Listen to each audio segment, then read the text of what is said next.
Good evening, everyone. There are just a couple of things that I would like to just draw your attention to before we're going into me doing some reflection on my definition of coaching. I'm starting with the second workshop on the personality in 2 weeks' time. And I would like to share my screen with you because for those who get lost from time to time, it's good just to see me, what I'm doing, so that you can help yourself in future. I just want to pin my video here.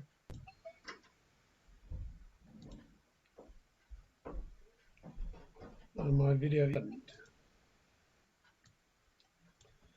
Okay, I just want to make it larger.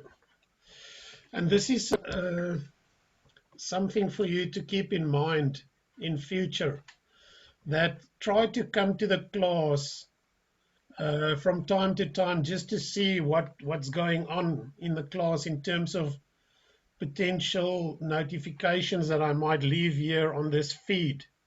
Because when you enter, like most of you already know, you'll land on the feed, and then when you scroll down, you'll see there are certain things that are posted there. Now, with me integrating Zoom onto the platform, you'll see when I create an event on Zoom, it will all be here on the feed, and it will give a kind of a countdown to when this will happen. So Friday's coaching, community care and prayer meeting is 3 days, 14 hours, 55 minutes and 13 seconds away from us. And now 10 seconds. So you'll see that some of the events that I create in Zoom will also show up here in the feed. If you want more information, you can just click there on the left side on Zoom to see what events I've created. I will also share the events on the WhatsApp group to keep you posted and in the loop. But if I were to click there on Zoom on the left hand side, then it would open up the, let me just see where it is. It will open up there in Zoom, and here you can see are 3 events that I've already created. I will keep you posted on the WhatsApp group and send notifications or make notifications on the WhatsApp group as well about these events that I create in Zoom. But if you want to know more about an event, you can just click on the event. So this is tonight's event, our 5th webinar. Here you can see on the right hand side the meeting ID, description, how long it's going to take, etc., etc. And then you can see it's already started. Now, before it starts, about 10 minutes before it starts, you will see here, instead of having this countdown on this side, you will have a blue button there that says join the meeting.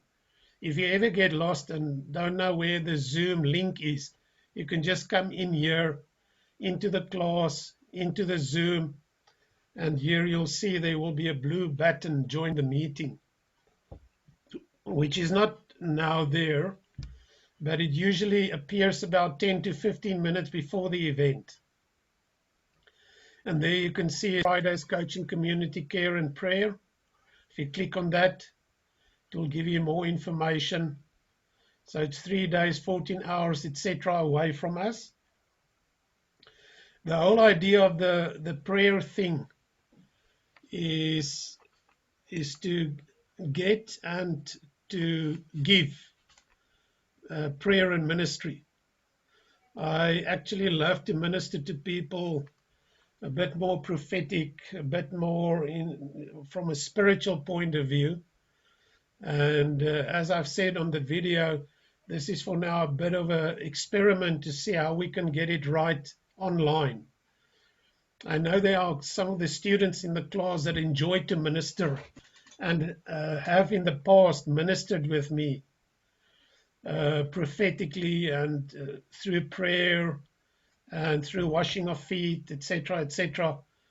And some of them already gave me indication they would love to join me on Friday mornings from 9 to 10 to pray for whomever puts their name on the prayer list. Now, if you want to put your name on the prayer list, you can simply click here on discussions.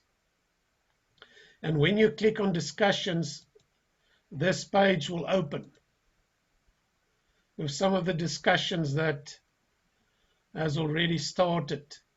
And the top one, which I've made sticky so that it can remain on the top, you can just click on it. And when you click on it, this will open, which gives you a little bit of information about my idea with Friday mornings.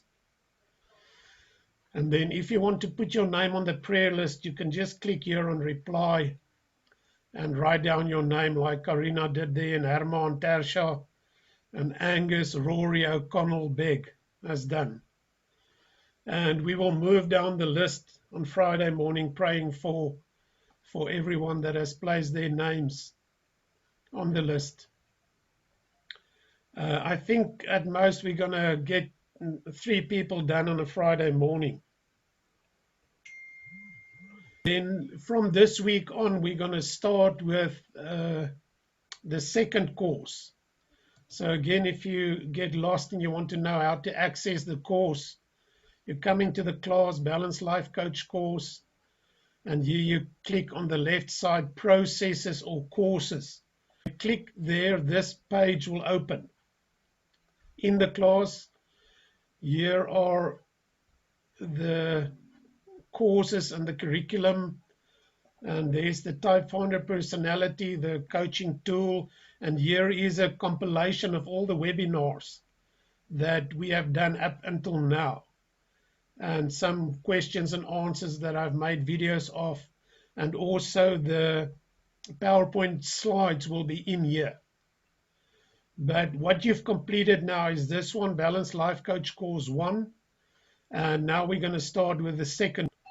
You simply click on the name of the course. When you click there on the name of the course, this page will open. Balanced Life Coach Course 2, Relationship and Meaningful Conversations. And you will see that the highlighted sentence there says Balanced Life Coach Course 2, Relationship and Meaningful Conversations. It's this course. And you can read some there. And this would be Masterclass 1, what you'll have to do for this week. As I wrote this morning in WhatsApp, try to pace yourself. Try to stay with me. I know it's getting hectic from time to time because you've got a life as well beyond this.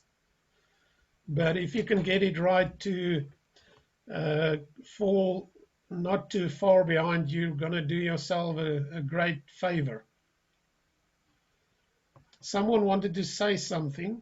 You're welcome to say or ask. Okay.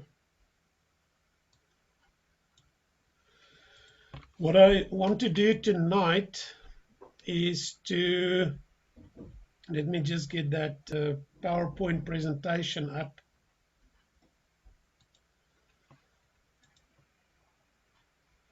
I want to take you through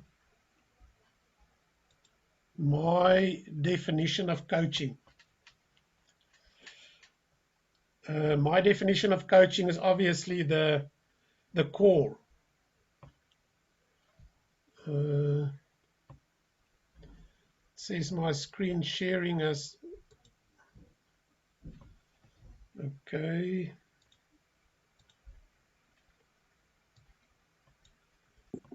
If you can't see the PowerPoint presentation with the heading Nico Liebenberg's definition of coaching, can someone just tell me, and then I can see if I can change that. Otherwise, I take it you can see the screen. Kan nie sien nie. Say again. Kan nie sien. Kan julle nie sien nie? Wat sê? You can't see Nico. Dit help om te unshare en dan weer te begin share. Start sharing. Kom ons draai weer. Baie dankie vir wie geklink soos Valerie. Dit kan dalk iemand anders wees. Can you see the screen now, Tasha? Okay. Yeah, it's there. Dankie. Yeah, that's it. Ons kan Thanks, sien. Angus. Good to see you, brother. Okay, so this definition is the essence of my understanding of coaching.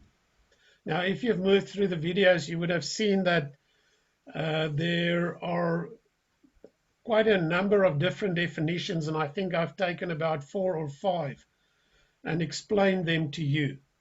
But there are a number of definitions of coaching. And one has to understand when you define something, you know, it's like a matrix, it's like a vortex, it's like the kernel of the corn, the essence of the corn, and everything happens from there. Now, it's definitely, we don't have enough time for me to go in absolute depth in explaining definition in an hour. Maybe 2 hours might be more sufficient, but I want to focus your attention on certain things that while I listened to the videos again, that certain things came up, and I thought it would be good for me to explain to you that, and you'll see what it is, so that you can get the context of my definition. I realize that my definition, even though it's short and it's compact and you can say it in one breath, so to speak, it is also very, very pregnant, like I've said in the videos as well. It's very pregnant with meaning. And to unpack it wouldn't be an hour, wouldn't be sufficient to do that. So this is the shortest version of my definition of coaching. And even in this shortest version, it contains everything that I believe about coaching. What is coaching? Coaching is a helping relationship where identity is facilitated through meaningful conversations and people development tools. That's what I believe coaching is. Thanks for joining me. I'll see you. No, I'm joking. The depth of what we can go in here, I'm just going to expand it a little bit broader by giving you last year's definition. Coaching is a mutually chosen helping relationship between a coach and a client, where the client and coach's processes of becoming is facilitated with meaningful conversations and people development tools. Nico? Yo, you can talk. Maybe it's a dumb question, but I just want to ask, are you playing music in the background or is it my music in the background? Let me see if I can just mute. It's really good music, but it's sort of... You're not playing music? No, I'm not. I'm going to mute everyone. Do you still hear the music?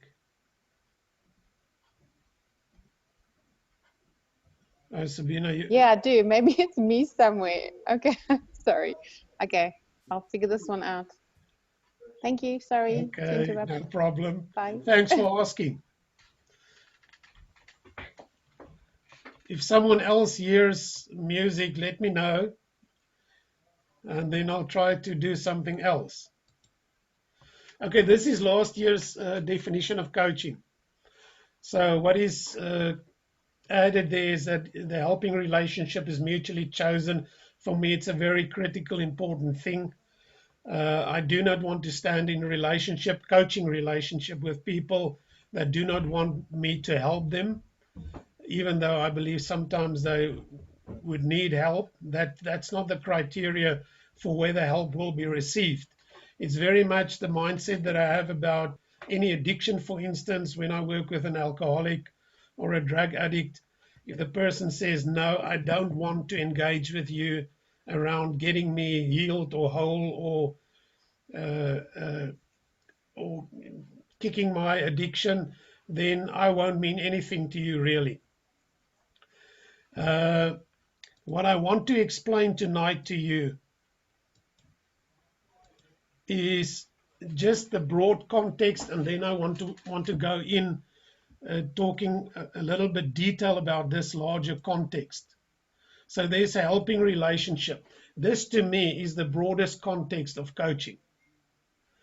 If you were to ask me what is the most and the first thing that we move from and the most fundamental thing that is or should be present for coaching to happen, then I would tell you it's a helping relationship. I cannot do coaching without a helping relationship. And even though I separate the two words there, helping and relationship, sometimes in my explanation of what I mean by helping, the full term, helping relationship, it is actually, you can bracket around both of those words, is a word that was defined by Carl Rogers to indicate the three elements like you already got exposed to: unconditional positive regard, empathy, and congruence.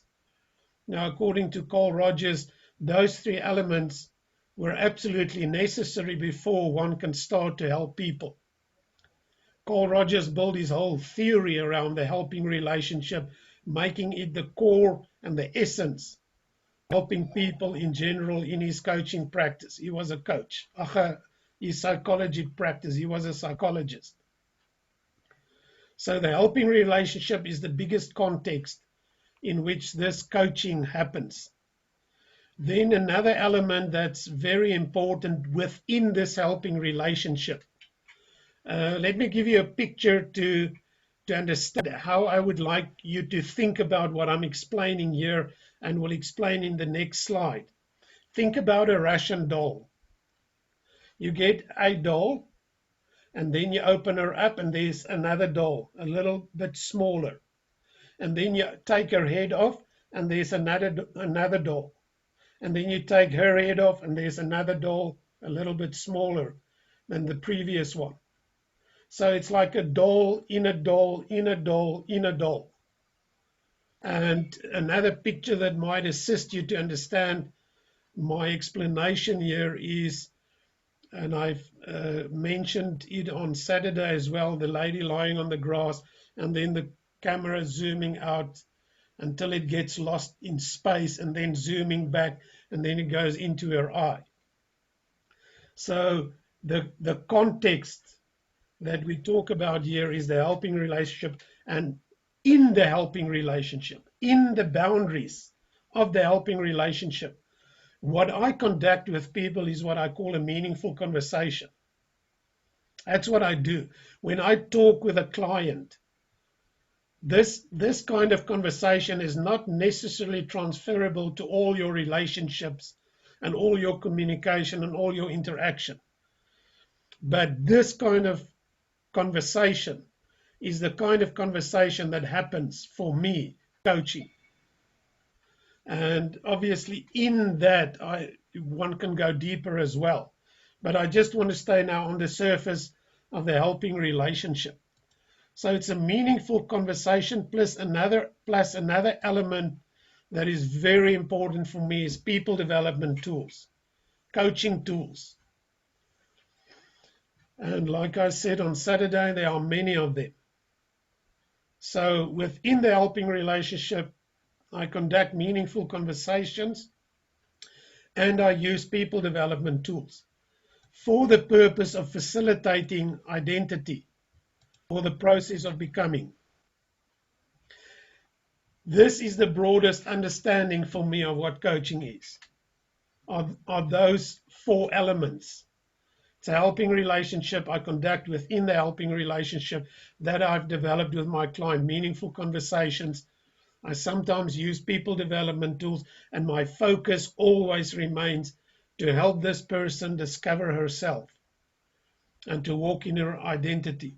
I aid her and support her in her process of becoming. Now, what I want to go into now is just to tell you what this is. Meaningful conversation.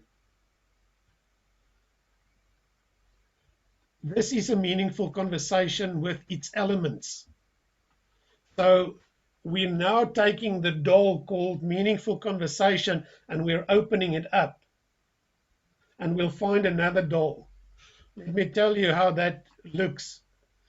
So meaningful conversation is a type of interaction and communication between a coach and a client.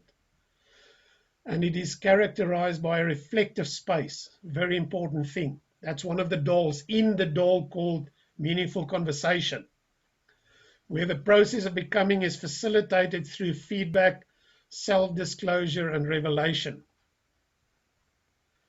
So this process of becoming, this discovering identity and living in identity, is facilitated through, and now go back to the Johari's window, those three things that are necessary for us so that our open area can enlarge is feedback. So a lot of what I do in a coaching or in a meaningful conversation is giving feedback.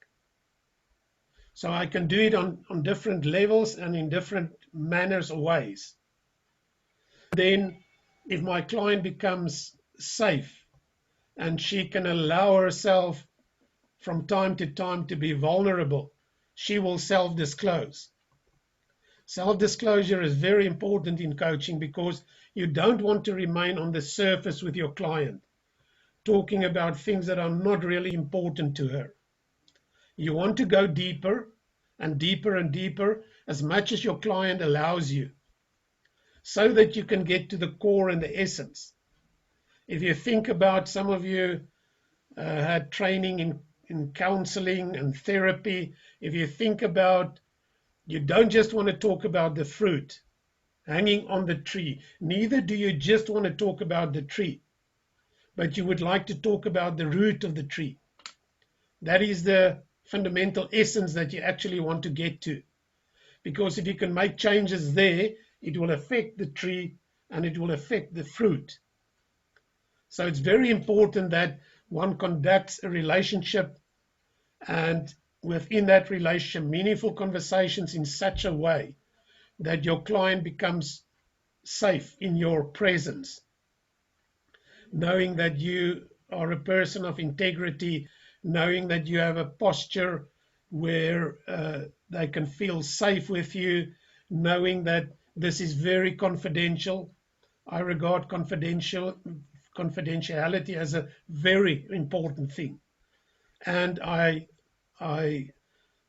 protect the integrity of my client at all times.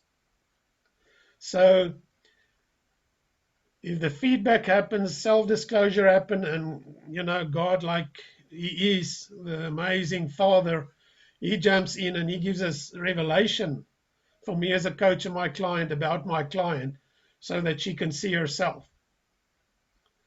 So that would be a kind of a definition for me of a meaningful conversation.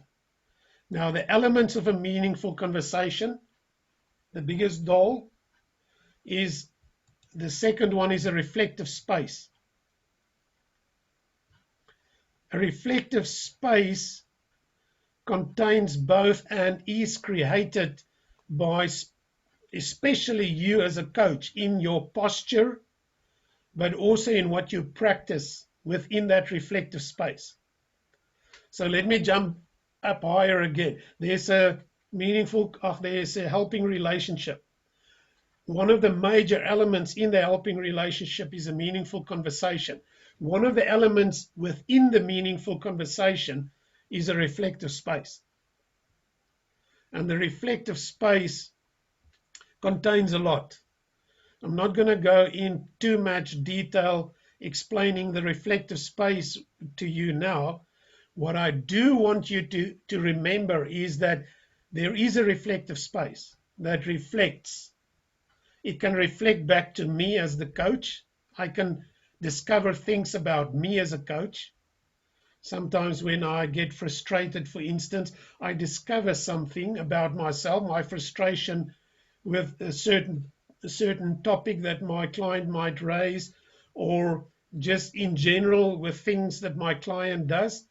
When that reflects back to me that I'm frustrated, then it says something to me about me.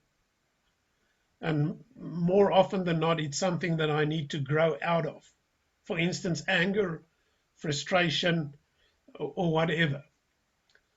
But it also reflects to my client, because if I can let you into a secret, what I really want my client to see reflected to her is the image in which she is created. Now, all of us are created in the image of God. We don't find the excitement in looking at one another all the time and think, oh, you look like God and you're such a beautiful reflection of God. We don't experience it on that level of, feeling high and excited for others when we see them. For some it does, but not always. But I need to remind myself constantly that my client is created in God's image. And that is what I want to reflect back to my client. So to do that, I have a certain posture. Now, let me give you a little bit of clarity on the word posture. To me, it's a beautiful word. But posture means that with what way, manner, ambiance, atmosphere, spirit, attitude do I enter this meaningful conversation. So it's a posture, it's a way of being. Remember on Saturday we drew a distinction between being and doing. Your posture is your being. Your being is your posture. And then the second one, the practice I'm talking about here, is your doing. So there is a certain way in which you carry yourself in that meaningful conversation to create a reflective space, and there are certain things that you actually do, because the two go hand in hand. It's not just my posture that's going to make it happen, but my posture is very important in the meaningful conversation. But so is my practice, what I actually do in the meaningful conversation to create the reflective space. Now, within the reflective space, I believe my fundamental posture should be to be present, to be aware, to be there and then where my client is. So that is part of my posture. It's not so much something I do as it is maybe a lifestyle that we should cultivate, to be present. I've got a very nice teaching, if time allows, later in the year that I can take you through, and you'll also pick it up in the videos that you watch on previous of my teachings. But there are certain things that we can do that aid us, help us, and support and facilitate for us this ability to be present with our clients, but just in general to be present. I think it's very important to live in the now. It's less important to live in the past, and it's less important for me to live in the future, because both those time dimensions can only be experienced by me in my mind and not in the full force of the complete person I am. Like I can be in the present. When I'm in the present, all of my senses and everything I am can absorb what's going on right now, but not with the past or the future. So a huge and fundamental part of your posture as a coach in the meaningful conversation is to be present, to live in the now. I think it's something that we cultivate. I don't think it's something that we pray for and receive it and now we've got it. Or you read a book about it and now you've got it. I think praying for it, reading a book on it, having conversations about it, all aids us and helps us to cultivate it and to get clarity for ourselves what it really means to be in the presence and what it really means to live in the now. But that posture you and I should carry with us into each and every meaningful conversation that we have with our clients. Now, what helps us to be present, to live now, is to develop a life that is content. That's difficult. It's in some cases and in some seasons of our lives very difficult to be content, depending on what you go through, because it's wise and it's wisdom for us to divide certain phases of our lives, and you can take each and every phase actually, whether that phase lasts a week or a year. That a phase, if you can give it a name, call it, it is the season of what. That you can gain more by becoming content in that season. But if a season stops, and let me take a extreme example, a difficult season, a loss happened with you, death, divorce, losing a job, losing money, whatever, something that really touches you deeply. In the beginning of that loss, it's very difficult to be content, even impossible. But one can grow through that season to come to a place where you become more content. And contentment is a beautiful thing, very powerful life to live, but one has to, you must ywer, you must work at it to come to a place of contentment. It sounds paradoxical. It is, because Paul said, I think it's him that said, strive to be content in all things. Strive sounds like work, sounds like effort. Content sounds like rest, like being satisfied. So the paradox is embedded in contentment. My definition of contentment is to, at any point in time where you can truly say you're content, there are two things present still in that contentment. The one is a satisfaction with whatever happened to your life up until that point. It's a kind of a resolve. You've resolved things that have happened to you. You've made peace with things. You've forgiven people that hurt you, rejected you. You have settled things in your mind. You have wrestled with them, often wrestled with many of those things that are difficult to bear. But you've come to a place where you can, to a large extent, say, I feel satisfied. That is the one part of being content. The other part, or of the definition for me of being content, is that you're still a little bit restless, because you know within yourself there's more potential that can be released.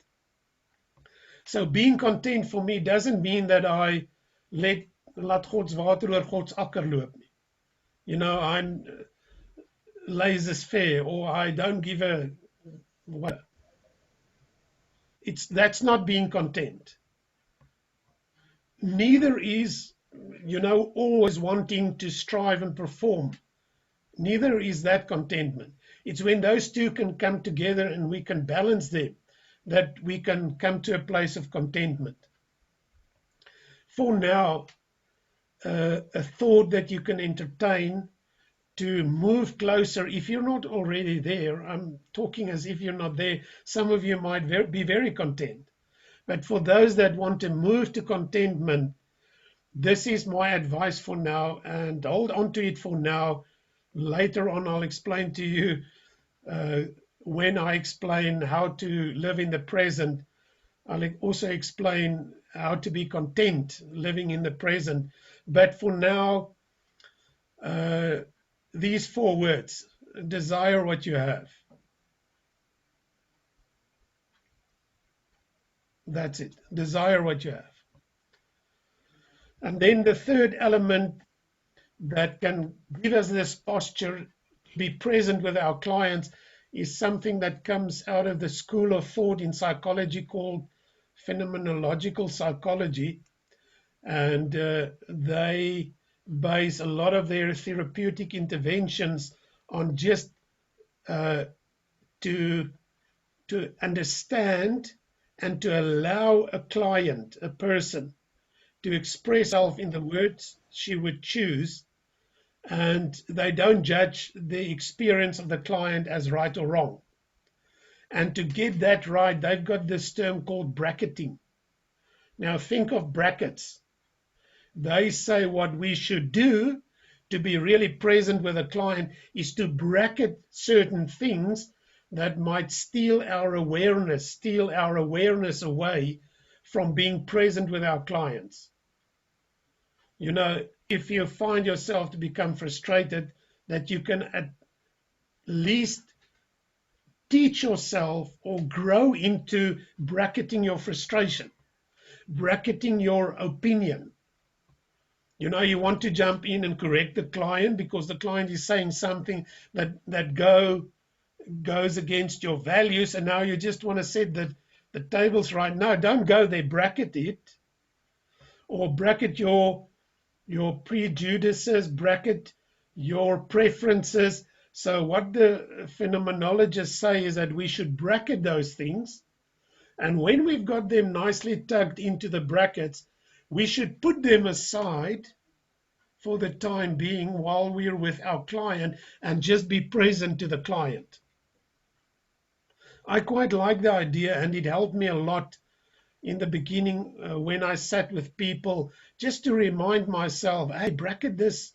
You know, you just want to set this person right, or you just want to jump in and when I was younger, I liked to brag about what my achievements and stuff like that. And I had to sort of gear it down a bit. And the bracketing thing helped me to say, no, this, when I tell the client this is just to brag, or it's just to tell the client how great I am, let me bracket it. And then I would find more things about me that are not conducive to help my client grow. And I eventually placed them in the brackets, and I could get it all the more right to put the brackets aside when I spend time with my client, just to be present with my client. Now, obviously what I'm talking about here in terms of the whole act, to have a posture, to be present with your client in this thing called bracketing, is that you and I should be very self-aware. I should be aware that thoughts that come to mind when I sit with a client might interfere with this reflective space that I'm trying to create here. And I can't tell you now what will interfere in your situation and in the way that you think, but to cultivate self-awareness will help you to know what you should put in the brackets and move it aside so that you can be present with your client. I hope this will help you to start to embrace, because this is very important. If you follow balance coaching and you really want to be a good balance coach, then you should understand a meaningful conversation, and you should understand how to create a reflective space. And in order to get that right, you should understand what it really means to be present with people. And simplistically stated, what does it mean to be present with people? It means that I am body, soul, and spirit there. And when I find my mind wandering to things that are not in my immediate here and now, I bring those thoughts back, or I let them go and say, I can't go there. This person that I'm looking in the eye, this person is more important than me thinking about things I have to do or calls I have to make or whatever can distract me. It's really important to be present for your client. It's really important to be there. And your client will discern whether you are there or not. So that is the first element that starts to create this beautiful thing, a reflective space that lives in the meaningful conversation. The second thing that we should do and this is now practice more than posture, is listen intentionally. It's sort of a gray area for me, listen intentionally, because there seems to be some passivity. You know, when you listen, you don't move a lot. When you listen, you don't, perform in certain ways. You're just there. But listening intentionally is sort of both posture and practice, but I class it for now under the practice that is necessary to create a reflective space.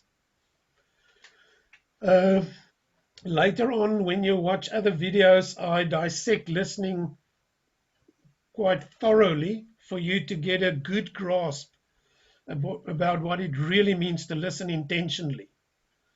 So even if you just take the words, I've got the intention to want to hear you when you talk to me. I don't want to hear you and make up my mind as to what you're saying, right or wrong. I don't want to just hear you so that I can construct my next argument to tell you what I think. I've often caught myself when I'm really with a client and sort of moving with a client in the narrative and the story of her life, and she would ask me a question, I'm sort of at a loss of words. It's like, no, you can't ask me a question now. I'm so into your story, journeying with you through the paths and the loops and the switchbacks of your life, that I'm not now in a position to give something, because I'm all the more receiving what you are saying and what you're communicating to me. Listening is not reserved for a chosen few. Anyone can listen, and anyone can listen very well. I just want to draw a brief distinction here between extroverts and introverts. Introverts will outsmart us extroverts all the time because of being so more proficient at listening than what we are as extroverts are. So for our extroverts, it's sort of going to be extra hard sometimes to just tone down and to say, no, don't let me be intentional in my speaking. I want to be intentional in my listening, because I want to hear what is said as well as what is communicated. But teach yourself to listen. Practice listening. Listen to people. Try to develop a kind of a listening that goes beyond even assessing what the person says. I know it's a quantum leap there. If we can just get there, that we really start to listen. Listening in itself helped me a lot to practice, and I don't know if I've mastered it, but to practice how to be present with people. So in our listening, we want to hear what the person say in the use of the words, and in the body language, the non-verbal communication that come across to us. But we also want to discern what actually the person is communicating. If I can draw another distinction here, as men fall far behind when it comes to really listening as compared to women. I think it's just the way God constructed us. He gave man a job, and man went out and he named the things that he saw and encountered. And for the women, he said, you will have children. So he placed her in relationship immediately. It might be just part of our design, but now I've got two things. I'm extrovert and I'm male. But I tell you, it's possible to learn how to listen. It's very, very important to listen intentionally.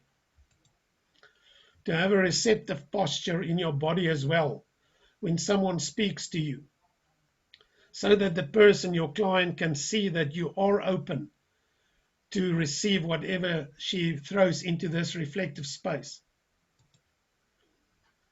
I listen both to my client, to myself, and to the Holy Spirit. There's a lot of listening going on there. when I sit with a client. So don't be fooled, like I said earlier, that it seems to be very passive posture, but a lot goes on inside of one's mind when you truly listen, when you listen with intent.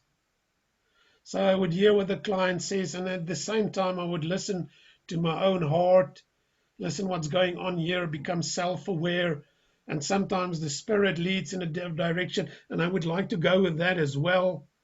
So a lot goes on there in the listening. But listening intentionally is something that you and I should master over time and really grow into doing it very well. Now, another thing that is part of the practice in the reflective space is to ask questions. I ask predominantly three types of questions: factual questions, distinction questions, and reflective questions. A factual question is just a question that I ask to get some facts. Hello, what's your name? How many kids do you have? It's just to gain factual information when I meet a client so that I can start to build an understanding for this client. Because with me, and this is just the picture I have in my mind, I give my client a blank canvas and she can come and paint whatever she wants to paint on this canvas. And for her to come and paint, I must ask questions. And I can ask the factual questions or distinction questions or reflective questions. I'll go into greater depth explaining to you how I use distinctive or distinction questions. It usually, in short, for now, it's good to know just this. I draw distinctions. And you've heard me, this is my terminology, my lingo that I use. I draw a distinction. Often when I draw a distinction for a client, I would explain my distinction and then I would ask a question about this. By doing this, it gives my client really some substance to think about, because the distinction I would draw would usually be her with something else, not a distinction to place in a hierarchy, better or worse, just a distinction of something I would observe.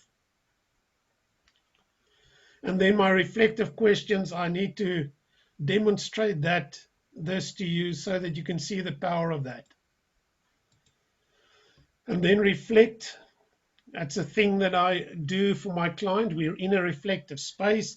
As part of this reflective space, apart from being present, listening intentionally, asking very good questions, I need to reflect for my client. So I draw distinctions and I make process observations. A process observation is just that I would reflect on what I see. And it might be anything that I see. Something my client does, something, the way my client says something, the way she talks when she talks about her father, which she has a very strenuous relationship with. It might be making an observation about something that I saw that happened in our relationship and I would like to know more about. This also I will explain through demonstration later on in the year, how I draw these distinctions for her, because I want as many non-judgmental reflections coming back to her so that she can start to see in this space who she really is. And then I also use thinking frameworks to explain to my client something. I would use anecdotes, which is personal stories, narratives, which is also stories. I would sometimes use a theory or make a description of something, or I would use thinking models so that my client, and I mentioned, I think 2 weeks ago, I mentioned using the transactional analysis, which is a theory or a model that I give to my client, and then it becomes like glasses they put on to look at themselves in relationship with one another. These are all the things that I use, or that I, whether it be in my posture or whether it be in my practice, to have a meaningful conversation. Let me just summarize it again. It is here on the screen. But a meaningful conversation exists in a helping relationship. So we've got the helping relationship. We've got in that helping relationship one of the two major elements, a meaningful conversation. The other major element is people development tools. Coming back to the meaningful conversation. The meaningful conversation has like a membrane right inside of it, which I call a reflective space. And that reflective space is created by us being present, listening intentionally, asking great questions, reflecting, and using thinking frameworks. It's elaborate, but in the end, don't worry too much that you need to understand the theory of this. I just want to explain the theory to you so that you can see the richness of actually what happens in a meaningful conversation, and to give you some handles and tools how to conduct a meaningful conversation. For now, rest in it that I'm just giving you an overview. We'll go down into, and as I said, I'll explain a reflective question. I'll explain a distinction question. I'll explain a factual question in greater depth later on. And you'll also hear me in the videos talking about that and drawing those distinctions.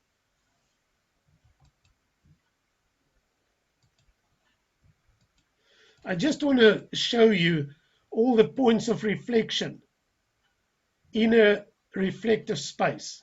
Remember the membrane in the meaningful conversation called the reflective space? There are predominantly 4 things that can reflect for my client who she is. One is me. I can reflect back to her through giving her, for instance, feedback. Through feedback that I give to her, she can see more of who she is. Now remember, I don't eat of the tree of knowledge of good and evil, and I stay away from that tree as far as possible. And by God's grace, I get it right more and more as the older I get. So when I give feedback, I don't give feedback in a way that places my client in a dichotomy of right and wrong. Never.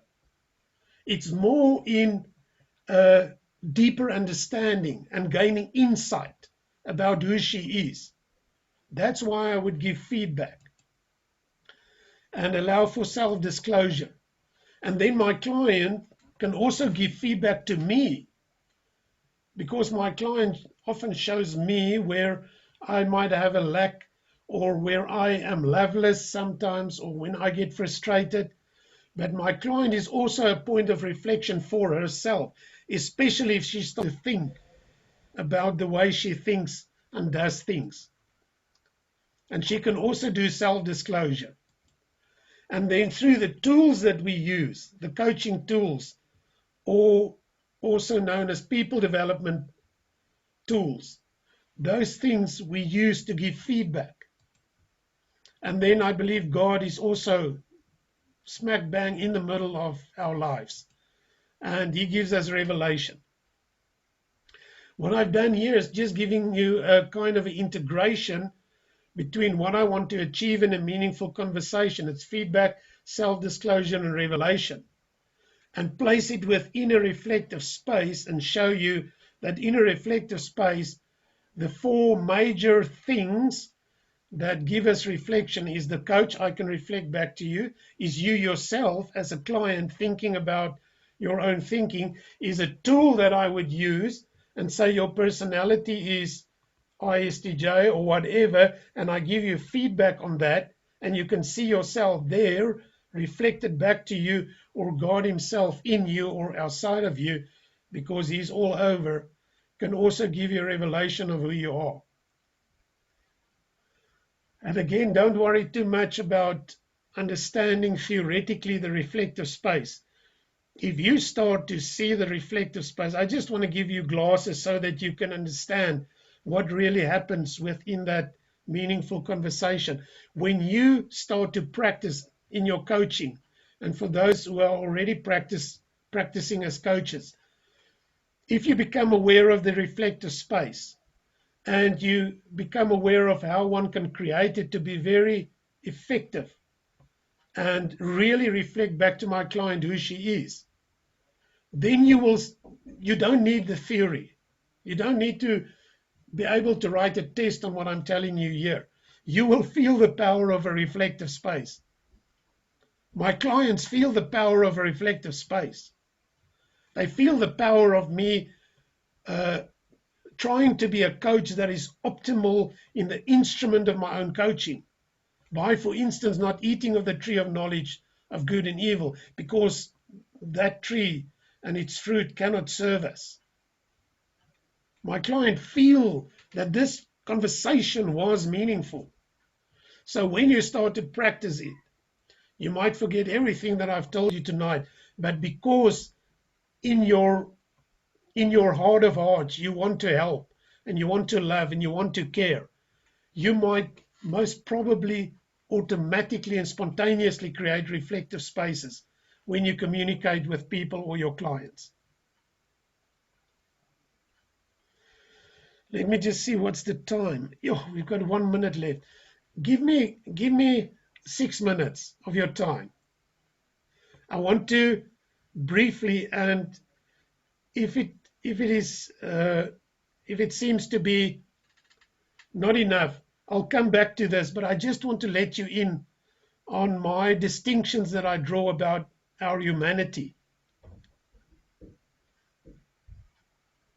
These are my fundamental distinctions that I draw about the self.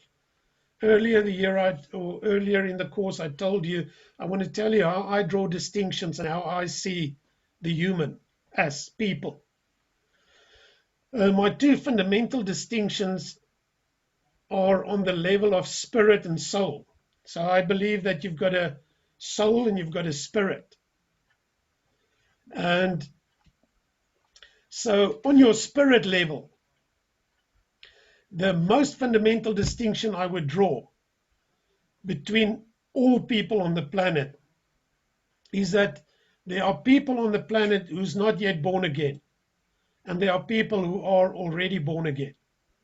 That to me is the most base bottom line distinction that I draw of humanity. I believe there are two species on the planet, and the one species carries within themselves Christ, and the other species doesn't. They don't. They're not born again, and these are born again. And then on a soul level, soul, mind, you can either eat from the tree of knowledge of good and evil and draw distinctions based on good and evil, or you can eat from the tree of life. Those are the most fundamental distinctions that I draw as to how one can use your mind to think with. You will categorize things in right and wrong, black and white, pretty and ugly, fat and skinny, whatever, which is not wrong. I'm just saying that would be your fundamental way of drawing distinctions if you eat of the tree of knowledge of good and evil. Or it would be to draw distinctions of life and death, not right and wrong. So to do that, you have to eat of the tree of life, which in my understanding is Christ himself. Now, think of the Johari's window. If we combine the different selves now, coming back to the selves, coming back to our identities.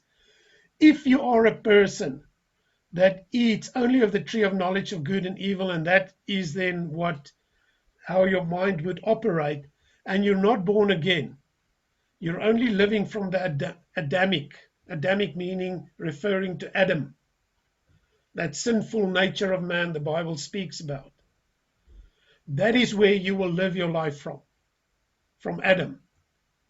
If in your spirit you are not yet born again, you're not yet born again, but you eat of the tree of life, then you have what I call the unregenerated identity. You're not born again, but you eat of the tree of life. Amazing people to meet. They've got something lacking in their lives, but they do make huge contributions. And then you get people who are born again, but they eat of the tree of knowledge of good and evil. That's an unrenewed identity. It's a pity that we get people like that, because they have all the potential and access to the tree of life himself, but they keep on eating of the tree of knowledge of good and evil. It's an unrenewed identity. They're going to heaven, yes, they're born again. But the way they use their minds, which can be used in so many greater ways, is not used in so many greater ways, because they keep on thinking religiously about things and think things depends on their performance, because the tree of knowledge of good and evil demands performance, your performance. In a way, the tree of knowledge of good and evil tells you that whatever Christ did wasn't sufficient. You need to pull your weight. You need to put in some extra. You don't need to. And then you get people that are born again and they eat of the tree of life. That's when we really see Christ being manifested through people. That's the Christ identity. I've just briefly touched on this. This is still in wording, in becoming, in my understanding, how I draw distinctions. I'm not judging this as these people are bad and these people are good because I don't eat of that tree. I'm just telling you my description of identity when I think about the self. Obviously, if I journey with a person, or if I'm your friend and you ask me to be a good friend, I would like that identity of our Lord Jesus Christ to be your life and my life. Like Paul lived that identity and especially expressed it in this way: it's not I. It's no longer I that live, but it's Christ that lives through me. That is where I think we should go, and that is a place where if we live there, we really make a huge difference in life, to our own lives, but also to the lives around us. So that's what I would like to share with you tonight. Just understanding where a meaningful conversation fits in the helping relationship, and then my understanding of identity, or the self, and the different elements of that identity that one can find. Thank you very much. What time is it? Thank you, Nico. I've used more Thank time. you very much. Doesn't matter what time it is. Thanks. Okay. Nico. Thanks, Nico.